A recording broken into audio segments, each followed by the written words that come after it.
Good afternoon, everyone. We are thrilled to have you all here with us today as we celebrate National Girls and Women's in Sports Day. For those of you who I haven't yet had the opportunity to meet, my name is Shannon Soares, and I have the privilege of serving as the Director of Athletics here at Westminster.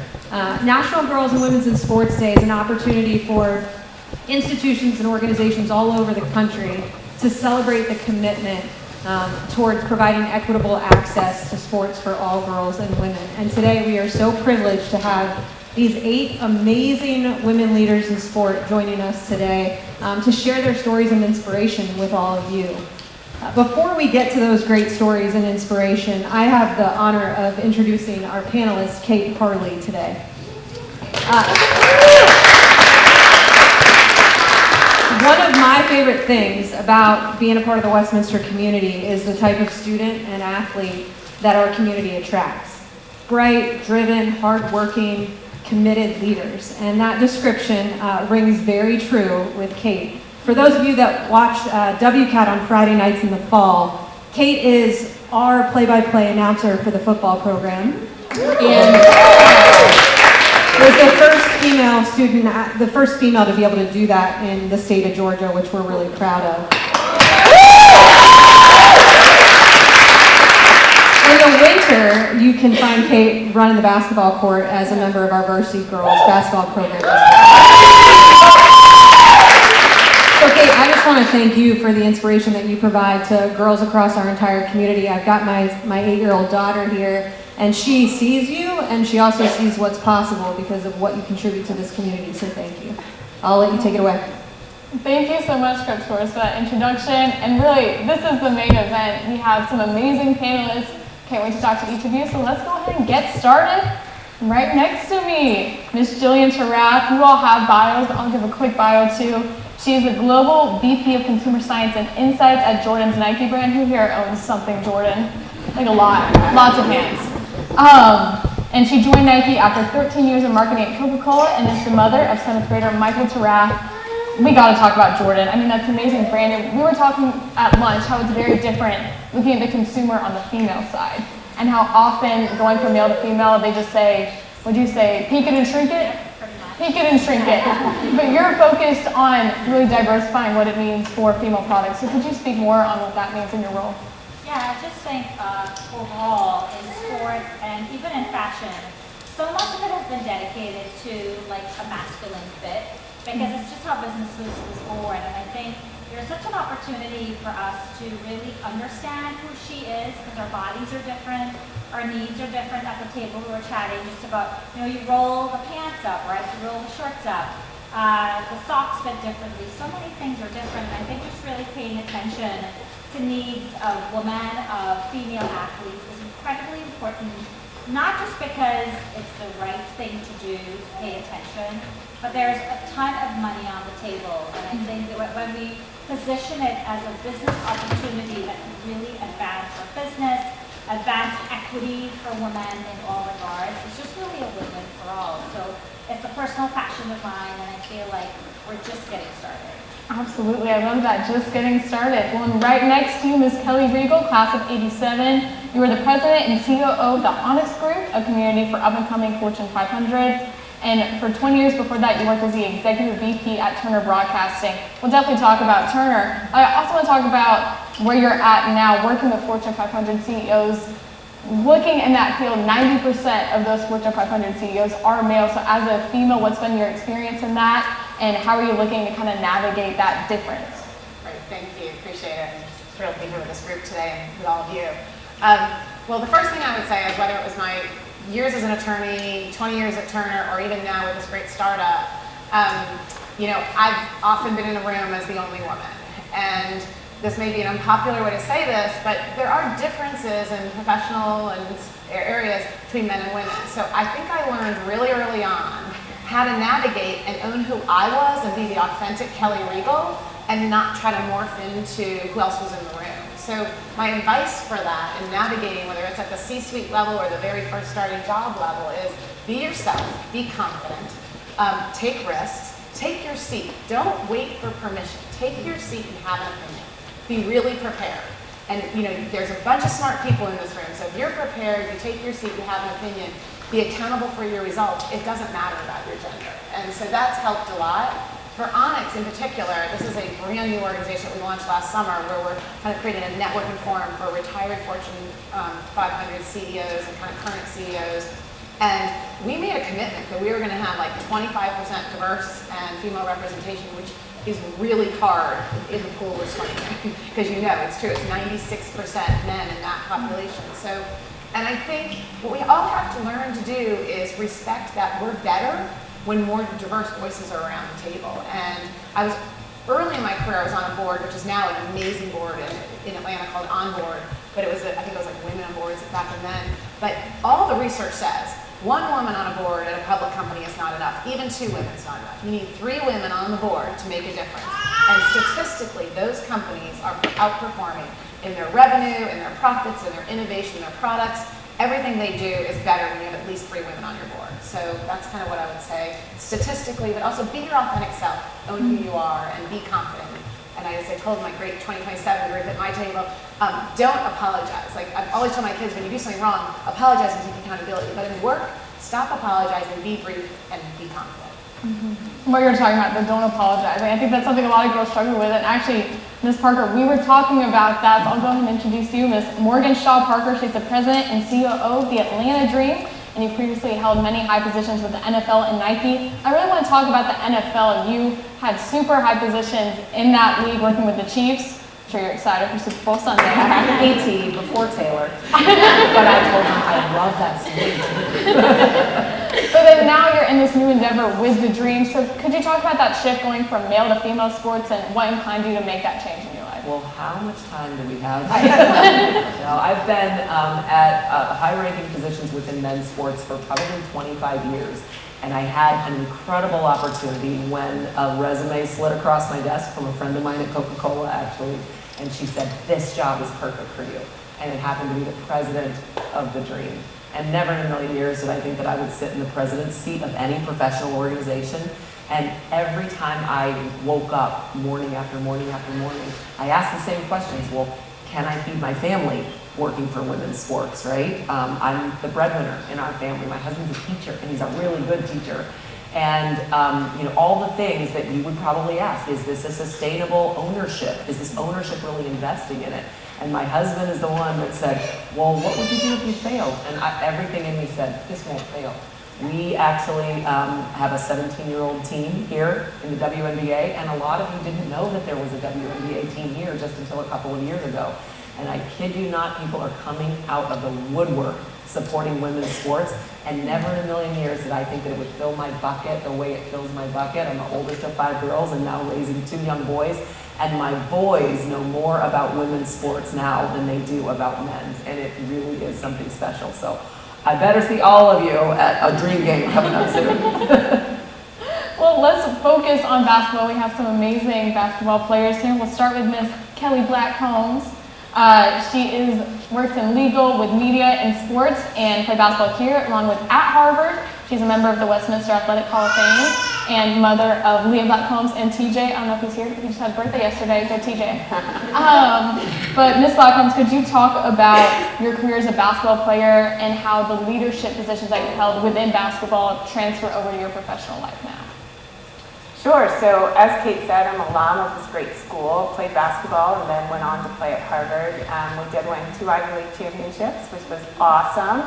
And I had just an amazing experience. And one thing Kate was asking me about was when I was a captain of the Harvard team my senior year. And she was asking me some questions about leadership and how did I learn to lead and be a captain of a team in that demanding environment. And what I always think about is people, right? So one thing that was really cool about going to Harvard and playing on the team is everyone was so unique and so different. My senior year, all 13 of us were from different states. So I was often introduced as like Kelly from Georgia. Felt like I was forever like busting stereotypes of what it was like to live in Georgia. But that's how people thought of me, as I was the one from Georgia. And as I went through my time playing basketball there, so many of the lessons that I remember and believe I pull on today is just how did I learn from people that were different than myself, right? Different on, any sort of spectrum of difference, academic interests different, race or ethnicity different, religious difference, and then again, state differences, right? Like my friends were from all over the country, and learning how to interact with people and understand them, I think, and appreciate differences and people's backgrounds and their own experiences, kind of learning how to process that through your own lens, which, your lens, all of y'all, your lens is going to be having grown up in Atlanta, having gone to Westminster, having had the family structure that you have and that you come from. Of course, that makes you your own authentic self, but through that lens, you also have to learn how to relate to people who are totally different than you. And I think my experience ultimately really made me a people person. Like, I love people. I love meeting people. I love interacting with people. I love getting to know what makes them bring up their best self. Maybe what happens when they have a bad day, how to weave through that. And I really credit a lot of those types of skills to my experiences in basketball and being around so many different people. Absolutely. Well, we have another elite basketball player here with us, Miss Mara Cunningham. She is the Senior Manager of Community Basketball Programs with the Atlanta Hawks and also played basketball at Vanderbilt University, ranking top 10 all-time in blocks. Like I said, a super successful career, 2 SEC championships, but you also struggled with injury during your time. So could you just speak on how you learned to overcome adversity and still succeed at a super high level despite those challenges? Absolutely. Thank you, Kate. First of all, thank you, Westminster, for having me here today. It is actually an amazing story because when you meet me, when you see me, I might be one of the tallest females that you've maybe ever met. However, I've always been the underdog, and I was 4th tallest on my teams. I was in a high school in an area where there was 2 of me at every school, and so it was really when you see that, I was able to be a full ride scholarship to Vanderbilt University, play in the SEC. I chose that challenge. I put myself in those positions so that when it came time that I knew that I was making a choice for a school for an academic reason, and as well as that had the medical support, because injuries happen. We all know that. I unfortunately was met second to last game of my freshman season with a torn ACL. Came back, missed the SEC tournament. The other thing you don't know is what you're going to face and how your body's going to respond. So I was one of the fortunate ones that as I was healing, I came back and came through rehabbing. I was playing against a Kodak All-American every day, the tallest woman to play college basketball, Heidi Gillingham, 6'10", every day. So that's how I developed my hook shot. And because everyone else worried about doing it once a year, but playing against her and battling, I was able to overcome and come back. And then that was the next season, win the SEC championship. We went on to make it to the Final Four. Through that, and this is kind of funny because I have so many injuries, I could go through all of them, but what was probably the biggest defining moment for me was that in the SEC championship, when we're sitting there playing, I'm still coming off of the injury, I'm still a bench player. I did not start the game. I was able to be confident in elevating my team. All I focused on was making my team better and doing what it took. I managed to be honored the SEC MVP of the SEC tournament that season, coming off the bench. Not many people can say that they've had that kind of accolade. Going through, same thing, playing with the Kodak All-American, everyone's focused on her. So of course, as I'm still continuing to do all of my rehab, icing, doing my academics, they're working on shutting her down. That it came to be my turn to say, our team needs this, I'm going to step up. And so I ended up being all-tournament for the Midwest region in order for us to make it to the Final Four. It's whatever's put in front of you, as soon as you see that there's a task, you say, how can I, within this organization, go ahead and collectively elevate my teammates? I've also have the honor of saying that I've had an entire 2-page spread in Sports Illustrated. You might say that that's amazing, that's awesome, except for the fact that the reason why I was in there was as the comeback player. So I tore my ACL again after that, was able to battle back, and then I continued to have success, and then was even met with a car accident that sidelined me. So anyone who wants to talk about what it takes and what kinds of lessons, I hope that none of you ever have to go through this. What I learned for myself is that you have to dig deep. You have to see what God has given you. You have to listen to the medical professionals that are around you, and you have to buy into your team, because without them, I would not have been anywhere near any of that. I was in a fortunate position where we had a collective group of women like this, and it's funny because, when you're talking about Jordan Brand, it's actually even a book by Jordan that is one of these, I can't accept not trying. It's saying, am I going to give up today, or am I going to sit there and say, all right, it's a new day. Yesterday was just one to build on. So every time it's an opportunity, whether it's in the boardroom, it's getting comfortable, being uncomfortable. Life is not going to be smooth. You're going to have bumps in the road. And so every time saying, okay, how can I help to elevate others if I'm not having that great day? I'm going to go ahead and do the little things. Attention to detail is everything. It has helped me through my professional career to this day. It sets me apart. So while I already stand out, it really does help me to know that I approach every problem a different way, because I've been taught to do the little things to really elevate. And I really can only hope that you now have the opportunity with the student athletes and even the parents and the professionals that are in this room to continue to take every day and say, how can I not only be a better team player, but make myself more rare and have, and build your skill set to bring that to the table. Absolutely. I've never met somebody who had a page in Sports Illustrated, so I'm a little bit sorry. Well, the best part is if you Google really hard, it actually has resurfaced, but I was also playing back in the days where everything's not instantaneously online. But if you Google it, you'll see, it was quite a story. Well, right next to you, another fantastic athlete, Tori Huser. She's the president of the NWSL Players Association and just came off of an amazing 11-season run playing with the Washington Spirit, along with a great career in Australia. And we can definitely talk about your time playing soccer, but I also want to focus on what you're doing now. You recently negotiated the first collective bargaining agreement in women's professional sports history, which involved arguing for better wages, care for players, housing. So I want to know, what did that process look like, and what role did individual players have in getting those things done? Yeah.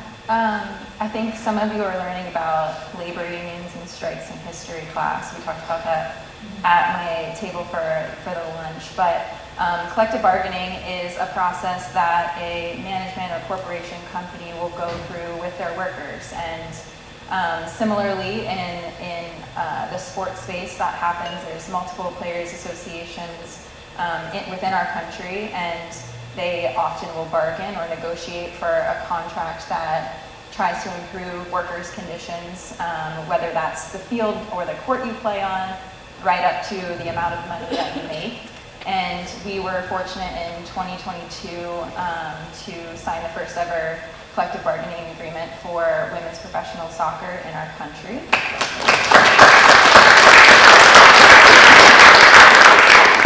Thank you. I was very proud to be a part of that. It was a grueling process. It took over a year for us to sign that agreement and ratify that contract.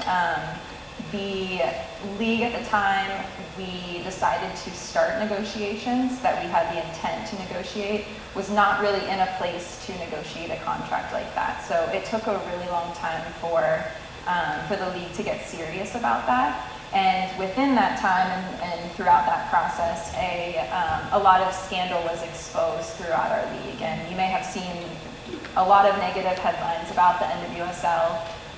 And all through that happening, we were also negotiating for better standards, which ended up helping us in the long run. There was a little bit of leverage there. But I think one of the things that was very, very cool to see throughout the process was the amount of players that were willing to sit on the bargaining committee. We had 30 plus players that volunteered to be a part of that. And we talk about diversity of opinion and having multiple people within the room to share their experiences, and that's exactly what we did. We were very intentional about all of the things that we wanted out of a contract, all of the things that we needed out of a contract, so that players had a living wage, and so there were policies in place where abuse of any type could not happen anymore. We as players shared those experiences within our bargaining unit, and we're able to take that to management and really just fight hard for that. And super proud of that. Again, that was all volunteer basis, and it took a long time, but we got there, and there's still, like everyone I think has said, there's still a ways to go. So we're continuously fighting, and I think it is definitely a battle worth fighting for. That's some amazing work. Thank you for sharing and talking about advances in women's athletics. We got to go to you, Fielding. Fielding Jameson, class of 07, is the managing director of Trailblazer Venture Studio. She's also built a career in sports media through positions at ESPNW, NBC Universal, and NBC Sports, along with competing on the Yale lacrosse team. I really want to focus on Trailblazer, which is one of your more recent endeavors, which is, like I said, a venture studio, and it's specifically supporting women's athletics. So could you talk about that and what inspired you to start Trailblazer? Yeah, absolutely. And thank you so much, and thank you, Westminster, for having me. This is awesome. It's so great to see everyone and be on this amazing panel with these great women.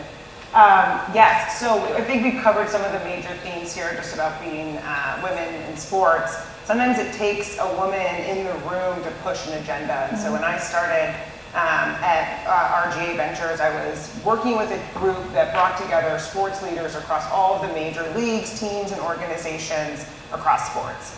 And when I looked around the room and at the table that I pulled a seat up to, right, it was a lot of men. And there was a lot of conversation actually around how do we reach new audiences. My role, I do innovation consulting and venture capital investing, and so I work with a lot of startups. I get to bring in new exciting technologies into these legacy organizations, and they were really focused on the next generation, all of you in the room. How do they capture you, right? They need you to come into their league, and they want you to be a fan for life or a team. And I just kept sitting there and thinking, I feel like we're just missing an entire population, and that was women. Because women actually have been showing up in sports as athletes and as fans for a very long time, and we've never been spoken to correctly, we've never been marketed to correctly, and I just felt like there was an amazing opportunity there to invest in that space. But it was really important to me, as some of us were talking earlier, that it was not it was to showcase that this was not necessarily the right thing to do in terms of investing equally in men and women. It is the right thing to do, but to also showcase this as a big business opportunity. We live in a capitalist society, and in order to be taken seriously, I needed to show that women's sports and investing in that space can move the needle forward for these organizations. And not just women's sports, but also women as an audience, women as fans, marketing to this group of people. And so I was able to bring together one of the most infamous women in sports, who actually I think is responsible for any of us who played in college, which is Billie Jean King, and had the opportunity to pitch her on the idea, and brought her in and the LA Dodgers ownership group, which she is a part of. And we basically started what's called a venture studio, where we invested in 9 companies that sat at the intersection of women and sports. We were the first venture group to basically come out and say, this is big business, this is a big opportunity, we're going to put significant capital investment behind this because we want to see those returns, and we're confident we're going to see those returns in this space. So it was an amazing opportunity. Billie Jean King is an absolute idol of mine. I think probably many women here in this room, and so working directly with her, she has done such incredible work advocating for women and actually for everybody, for just equality across the space. It was really a great opportunity to work with that, and then also bring that into the investment world and really showcase a world of venture capital, which again is filled with men. Less than 5% of venture capital goes to female founders, certainly less female founders in sports. And so to really kind of infiltrate that group was really exciting, and it's been a great journey. Yeah, that's certainly a super exciting endeavor. Can't wait to see where that goes. And we looked at the business side of female sports. Let's look at the more academic side. We have an expert here, Dr. Murray Seward, class of 2010, works as a research scientist with the Search Institute. You ran track and field here at Westminster, then competed at the highest level at Duke, and you recently completed your PhD looking at educational psychology, and your dissertation was about the experience of Black female student athletes. So could you please share with us some of the insights that you learned from that and how you're now applying it?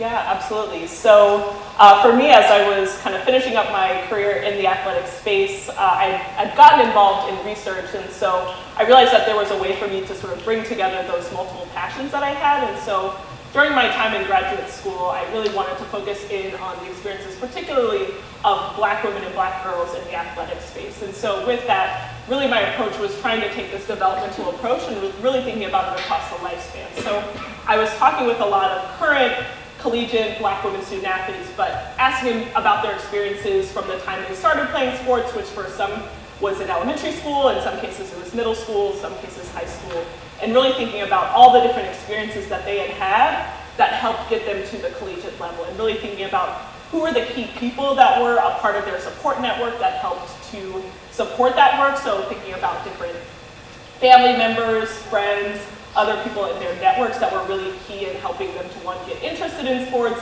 and continue on that path, and then also thinking about the different actual experiences within the athletic space that either helped keep them on the path or in some cases sort of question whether or not they wanted to continue in that space. And so particularly for Black women, we see a high concentration of Black women in track and field and basketball. So for me, I was a track and field athlete. And so thinking about what does it look like to be a Black girl playing basketball versus a Black girl on the golf team, or maybe you're the only person that is on that team, and thinking about what that experience looks like when you look around and maybe your coach doesn't look like you, your teammates don't look like you, how are you sort of still able to find that community and connection? And so one of the biggest things for a lot of the Black women was trying to find that community, whether it was within their own teams or also trying to find other Black women that were a part of the broader athletic network, and just the importance of that as they thought about really progressing through their athletics, particularly as we think about sort of the broader climate that we're in within our world, sort of beyond sports, and when certain things happen in the world, and wanting to have someone that you can go to that looks like you to be able to unpack and understand that experience. So that was definitely a key part of that work, and then also really thinking about the role of identity development in that as well. And so we often in the sports space are thinking a lot about athletic identity development, which I think is a great thing, of course, for athletes to have, but also thinking about what are those other key elements of someone's identity that are important sort of in the post-collegiate space. So for all of us up here, kind of at different times, we've all sort of stopped our sort of formal journey if we were in the athletic space, but really thinking about how can we ensure that Black girls, no matter when they stop playing their sport, are set up for success in whatever path that comes next to them. And so we've talked certainly about the sort of transferable skills that exist within the athletic space. And for me, it's really wanting to make sure that Black women and girls are set up for whatever it is that they want to do, whether that's continuing on in their sport as long as they can, and then whatever comes next, that they aren't sort of in this place where, oh, I only ever saw myself as an athlete, and now I'm not really sure how to continue forward. I really sort of put all my eggs into this one basket, and so making sure that Black women and girls are set up for success no matter what they want to do. Yeah, definitely. I really like how you spoke about the importance of community, both within athletics and outside for really our whole lives. And Mara, you work specifically leading the community basketball program at the Hawks. One of my favorite programs that you lead is the Lady Ballers program. So could you talk about what the positive impact that you've seen sports have on communities, and particularly for young girls and women? Absolutely. I'm very grateful to work for an organization that has not only its own foundation, but the ownership group has a focus on making an impact in the community. We're doing everything we can to build bridges through basketball. And so we're, at the community basketball program, is tasked with whether it's supporting corporate partnerships, which is the high dollar, marketing budgets for our sponsors, but it's also going into the communities, and we'll go into 32 of our Fulton County Parks and Rec organizations, and we'll just do a pop-up clinic to introduce the sport and bring the experience that you would get as you come to the arena to these kids who maybe have not touched a basketball. We'll give them a basketball when we're done and they leave so that they can carry it on when they go home. They can be excited about it. They have their own equipment to continue to play. So it's the first introduction. It's being able to also provide arena opportunities to bring in middle schoolers. On game days, we'll bring in, 2 boys teams and 2 girls teams, let them play on the Hawks court, go on and come back and enjoy the game that night. There are so many different avenues, whether it's bringing in partnering with Gooder to bring food and fight food insecurity. It's Like, you mentioned Kate, our Lady Ballers program. I'm really excited about that program in particular because I was a female basketball player. When I was growing up, it was still whatever co-ed opportunities, being able to have people who look like you, who, as a staff, my staff of coaches that I bring out to the community, I make sure that we look like the community. I mean, we are 45% female. We are of all walks and ages and stages and have our own stories so that we can connect with whoever we're in front of and show them that if you can continue to enjoy a sport, it doesn't matter if it's basketball, stay active, the things that will teach you. Hopefully, you'll find some fun and have it carry forward. So we also have Blaze Sports, which is an adaptive sports program. We have wheelchair basketball programs that we are able to partner with and sponsor. And Special Olympics, it doesn't matter who it is. The sport is a beautiful thing to be able to unify. And I'm fortunate to work for a company who has really set an importance on being able to give back what it is given to us. Yeah, absolutely. I think looking at girls in basketball, I'm a little bit biased as a basketball player, but it's a competitive thing because I know so many girls who love basketball, but we've actually seen in recent years the participation going down 20% over the last 20 years despite growing popularity of collegiate and professional basketball. So Ms. Blackholmes, you work a lot with coach associations, trying to get girls involved in high school basketball. What do you attribute that decrease in participation to, and how do we get those numbers back up? Yeah, thank you for asking this question because I do have a lot of opinions about it. I should preface it, these are all my personal opinions. I'm a lawyer, so I have to give you my disclaimer. It's not my employer's opinions or even specifically the Coaches Associations, but I actually think we still have a gender equity problem in basketball. I don't mind saying it. I think sometimes you have to be willing to raise your hand and point out the issues you see. I'm gender neutral when it comes to basketball. Both of my children play. I love men's basketball and boys basketball just as much as I love girls basketball. I coach both. Many people around the school community know me as Coach Kelly because I coach girls basketball and boys basketball at NYO. But in the high schools, we have a problem. And you can see the problem specifically if you just look at scheduling of games. So here in Georgia, the girls still generally play before the boys. I'm not okay with that. That's the same way it was when I played 30 years ago, and it hasn't changed. And one of the first things I did, poor Shannon, probably already is like, okay, Kelly, because I'm first day, I can't wait to talk to Shannon. And one of the first things I said to her is, look, we've got to, Westminster needs to be a leader in helping switch the scheduling of the basketball games. It's amazing because Westminster is a leader. And guess what has happened? This year, 2 of the games were switched. Both Holy Innocents got on the same page. They're on the same page as us. They also see the problem. And they were willing to put the girls first and the boys second. There's pros and cons that come with whether you play first or second, right? A huge con of playing second is you get home late. On a Tuesday night, if you play second, you're home at, very late. So I recognize that's a con, but if you want true equality, you have to be able to accept the cons that come with it as well. Sadly, Georgia isn't even a problem though compared to some other states. There are tons of states where the girls don't even get to play on Fridays. The girls varsity play on Thursday, and then the boys JV and the boys varsity play on Friday. Some states the girls play Saturday afternoon instead of Friday. But the prime time spot is still provided to the boys team. And I think, given that we're in 2023, we're almost 50 years out of, girls in sport, and it's still accepted in the high schools that kind of the girls are not the prime time spot. Is, that's troubling to me. And I think the kind of messages those send, we can't ignore. There are sometimes even unconscious messages, right? That girls see, that you keep in your brain, that you're kind of the lead up to the boys game. And I'm concerned that those types of messages are one reason why girls are choosing not to play basketball, because it doesn't feel like it's the, you know, in the high school basketball world, boys basketball still is more dominant, and whether that's true or not. And it's interesting watching the trend that's happening in high schools at the same time that the college numbers are getting more, media coverage is more, you know, obviously the professional teams, have more. So what's going on in these high schools is really a challenge. And there's a lot of other theories too. I'm not saying gender equity is the only reason to blame. It's certainly not. But something is going on there, and I think, I challenge you guys as a school community to pay attention to it too. If you're gonna come to the boys game, maybe come to the girls game too. Or, or at least be mindful of the decisions you're making and the impacts those have for the players.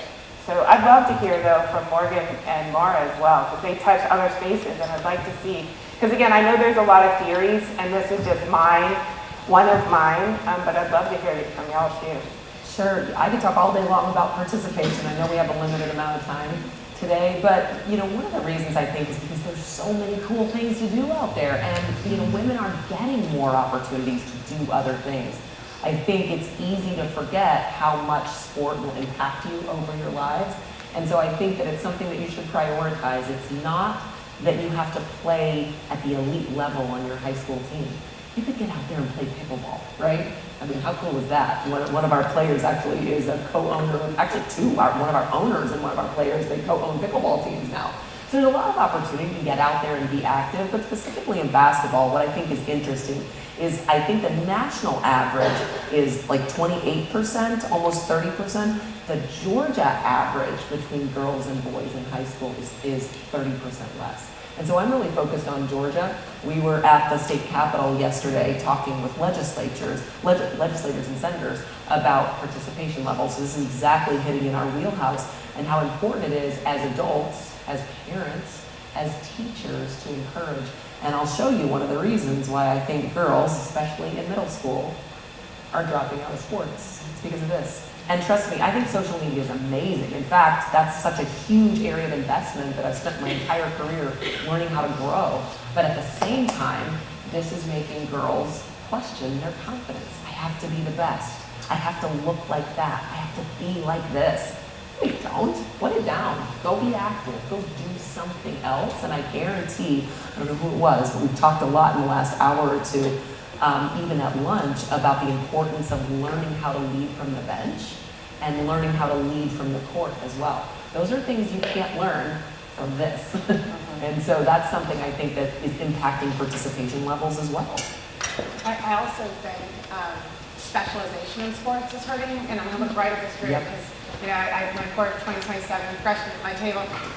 The whole having to go travel teams and having to do this, and people have to make choices between sports, and I think that's just so sad because I'm a big believer, whether it's your school life, your professional life, your personal life, we need a breadth of experiences and things, and you need a ton of tools on your tool belt. You can't just have a hammer. You need a saw, you need a screwdriver, you need duct tape, you need it all, right? So, but you need a breadth of diversity of things that you're doing. And I think specialization and travel teams has made people make choices that they had to make. And then the other thing for girls, I love what you said, Mara, about, hear me, when you are on a team, it doesn't matter if you're getting starting time, all the playing time, or just on the bench.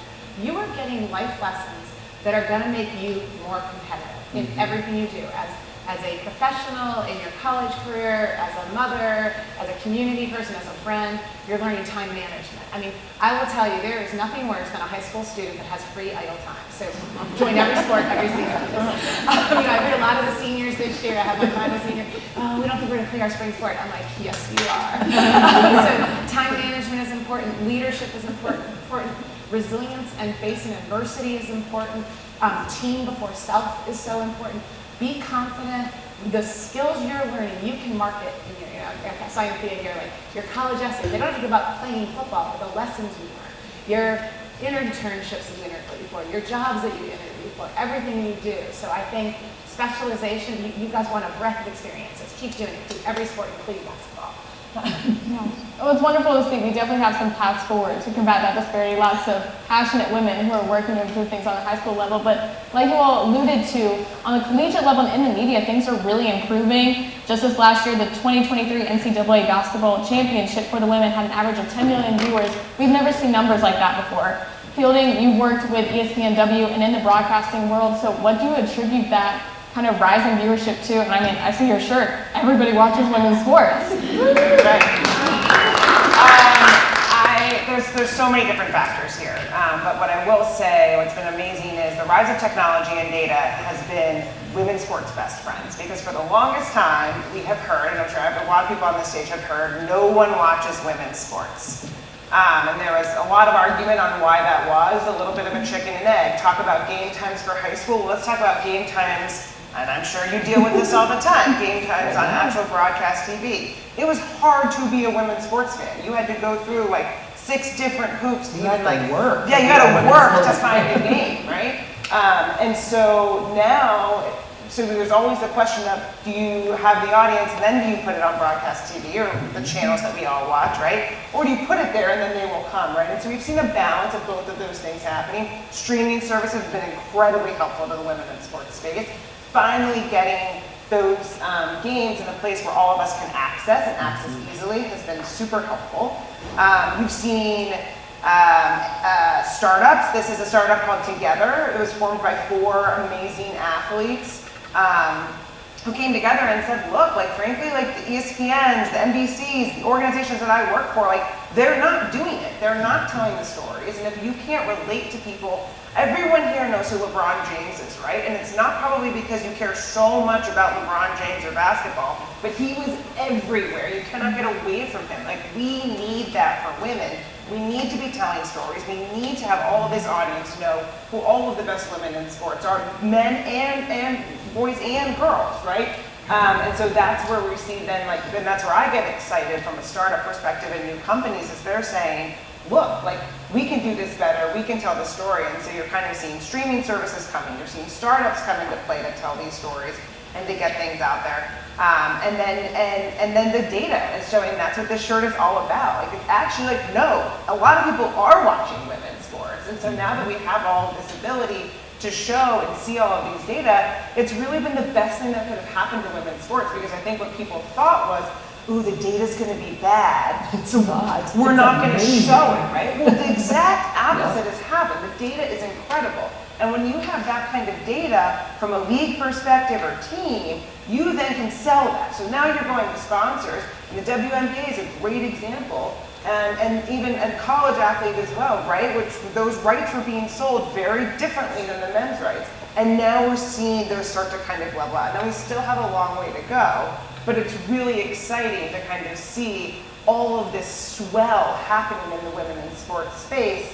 And I really am a believer that like the data and technology has been like one of the most helpful things for women's sports. Yeah, it's certainly an exciting future. And speaking of exciting futures, we have lots of future athletes here in the room with us. They're going to be at the collegiate level, maybe even beyond. And Dr. Seward, you went from here to Duke, competing in track and field, super successful. So what was that transition like for you, and how did you make that jump? No pun intended for track.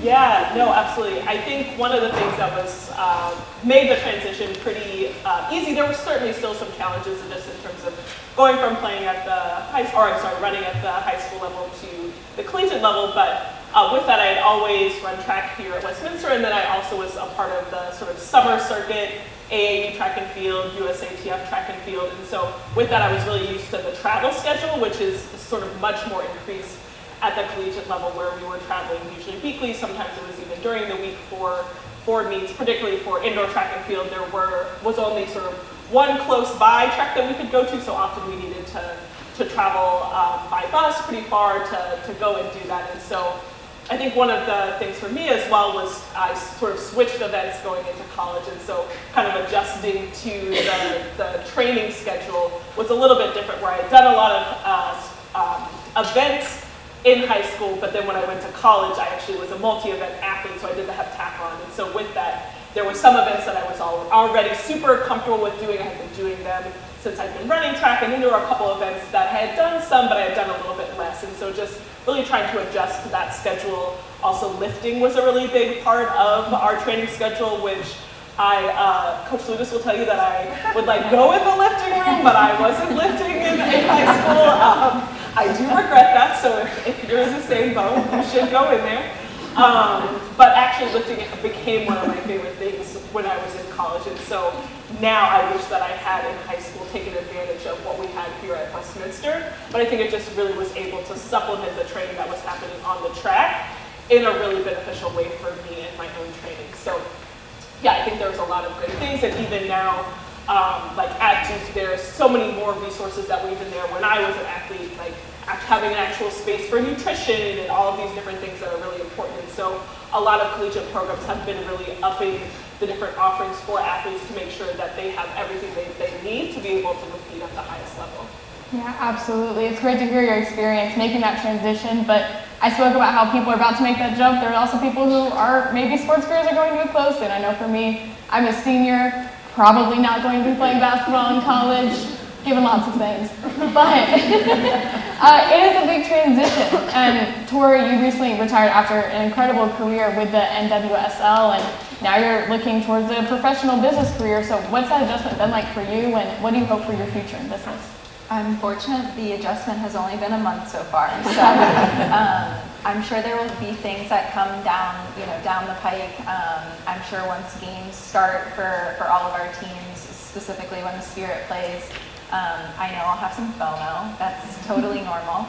But the transition itself has been pretty seamless. I was talking to Mara about that earlier, and I think I'll pass on a little bit of knowledge or advice here now. I think I was advised pretty early on in my professional career to start preparing for my next one.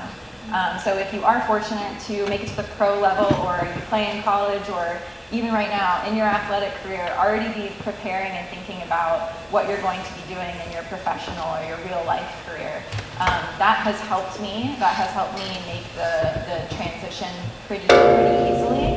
And I'm fortunate that I can stay on as president, even though I am recently retired, to take care of some of the outstanding work that I have with the PA still. But there's a lot of things that we are talking about up here that I've learned throughout my career, and I would say that teamwork and resilience are the #1 things that are going to, I know, already be helping me now, but going to be helping me in my career. I think there's nothing like a good sports game to teach you how to fail, and being able to bounce back really quickly is huge, and it's something you need for life. So whether you fail, win, succeed, whatever it is, there are going to be mistakes made and hardships, injuries, losses, big losses, missing a penalty kick in a championship game. All of those things you can bounce back from, and I think sport teaches you that. So that's something I think in my business career that I'll take on. Yeah, well, thank you for those words of wisdom. I know I'll take them to heart, as long as a lot of other people. And I mean, honestly, I think we can talk to each of you for hours to get all of your advice. But Jillian, I'll go to you. With all of these future athletes, business leaders, so many different futures in the room, what do you hope to see from the next generation, both with girls, but with the entire Generation Z?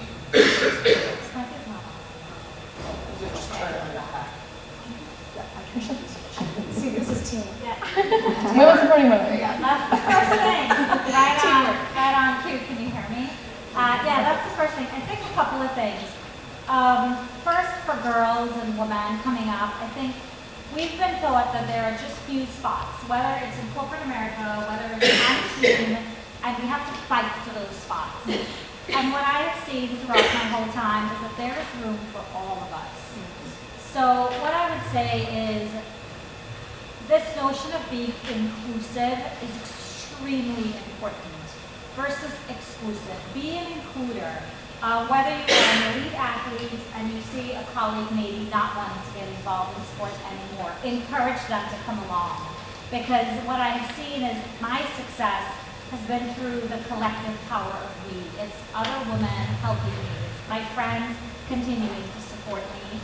So I think as you all go on to do really amazing things, and some of you will be athletes, and some of you may be amazing in other areas, this notion of being inclusive and supporting each other is incredibly important.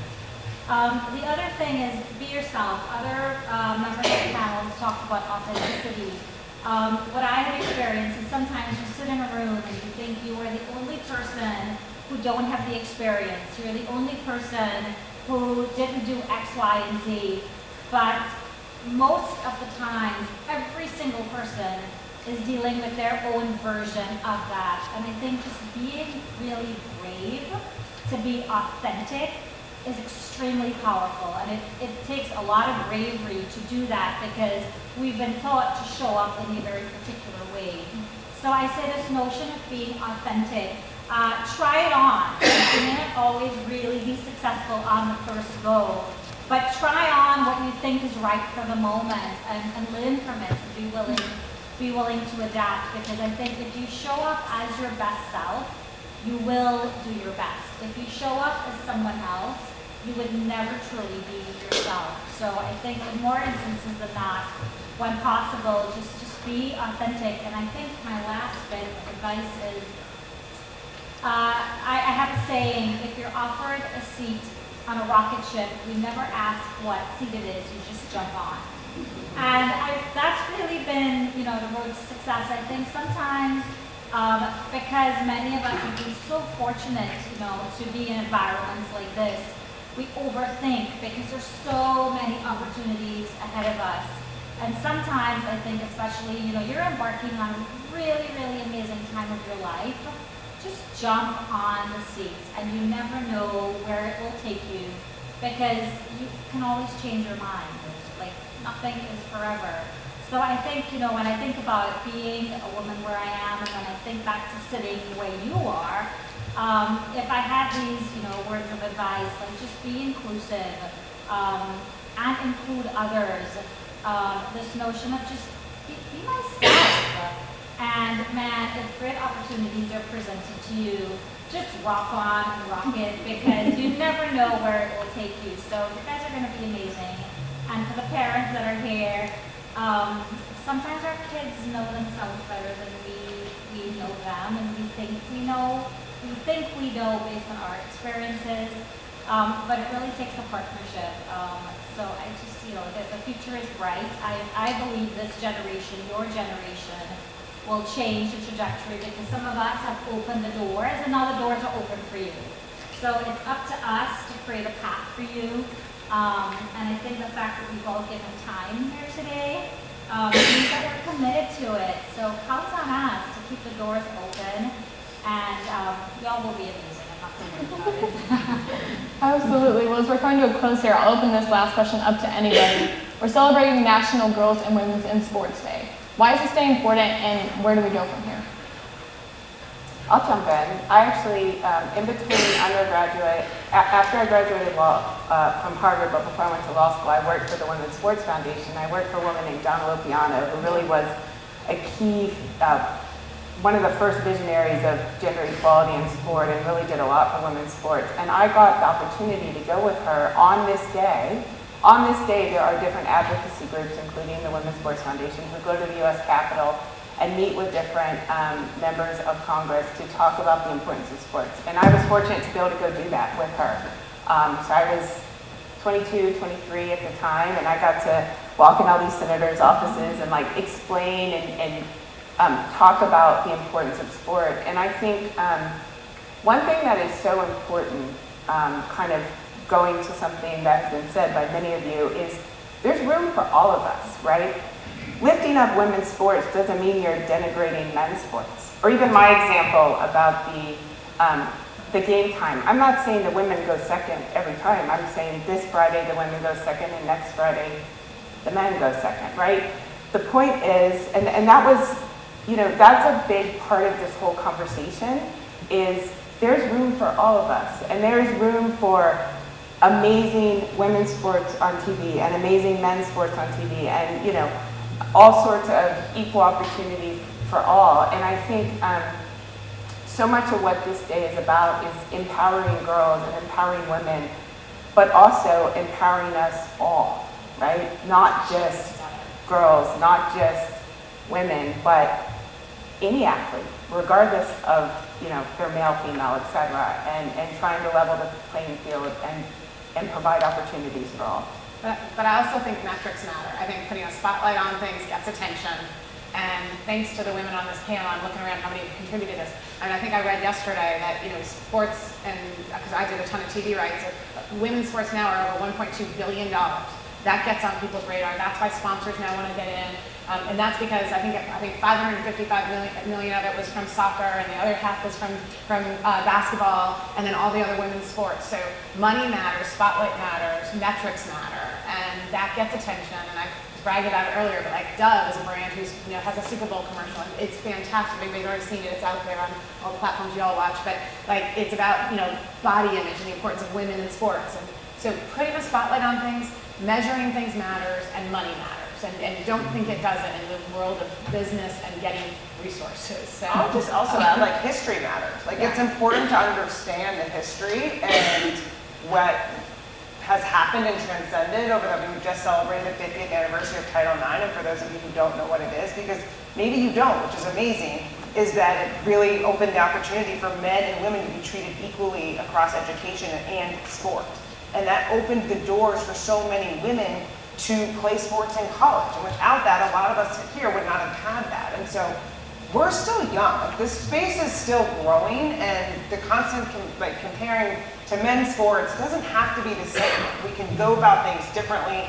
They don't need to be compared the same because they're just not the same. Like we are 50 years of women playing sports in college. Men have a lot more time, a lot more investment, a lot more money, a lot more sponsorships, all of the things, right? So I think understanding that history, celebrating all these great, amazing moments, bringing that spotlight to it, and then going, and like, we're just getting started. So I love the rocket ship example because I actually think that that's what's happening in women's sports, and it's brought so many amazing people together, like this panel, and plenty of others, and conferences, and all of these things to say, like, this is like the rocket ship is going, and it's like, get on board. So it's like all the brands, all the sports, all the executives, like, you're gonna miss out if you don't get on this rocket ship right now. So I think that understanding that history and then all those other things that go along with it is just really exciting to just take a day, a moment to celebrate that.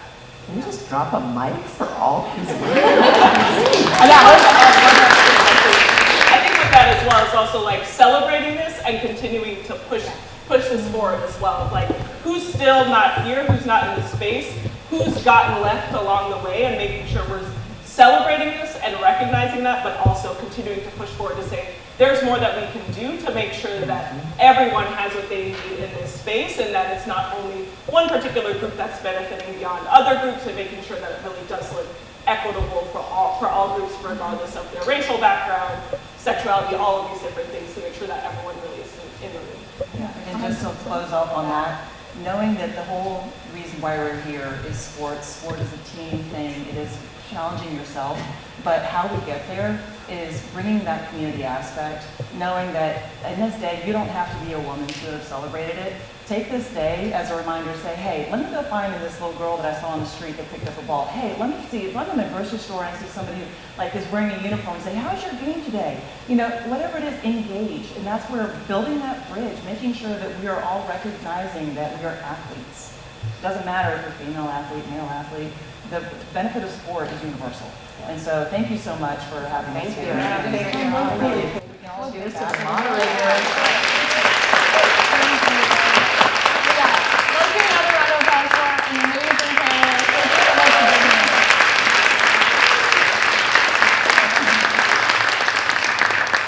here. Kate Harley, job well done. That was terrific. And to all of our panelists, thank you so much for sharing your wisdom, inspiration, stories with us. We, I know, as a community, are so privileged and fortunate to have you with us today.